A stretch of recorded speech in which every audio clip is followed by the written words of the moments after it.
Tonight, 3 News is learning more about just how high crime has risen within the city, and especially violent crime. Neil Fisher has a look at those numbers and the violent crime that's risen the most. Tonight, 3 News obtaining crime statistics from the Cleveland Police Department, detailing the rise in violent crime, especially grand theft of a motor vehicle, up 98% from this time last year. Let's not kid ourselves. It's pretty lawless and crime's high, and it's very violent right now in Cleveland. In 2 months, there have been more than 1,300 cases of grand theft of a motor vehicle. This time last year, that number was around 700. This week, suspects involved in shooting a Cleveland police officer were driving a stolen Kia.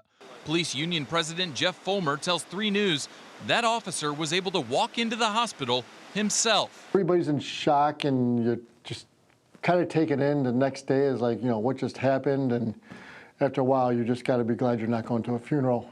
Ward 5 Councilman Richard Starr was at the scene Tuesday night and told 3 News he's aware of the rise in stolen vehicles. Being on these streets and just thinking it's okay to shoot these guns and rob people and steal people's cars is not the route. And we're not going to sit here in the city of Cleveland and tolerate it at all.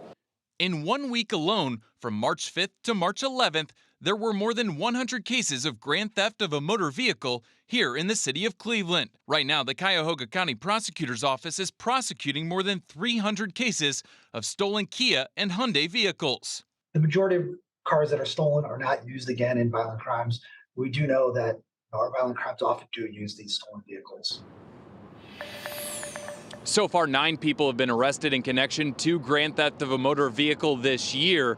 Meanwhile, the Cuyahoga County prosecutor is still working to determine how many folks are actually doing these crimes, and that crime is up 98% from this time last year. Reporting live in downtown Cleveland, Neil Fisher, 3 News. I mean, that's really a remarkable number, and of course, not in a good way.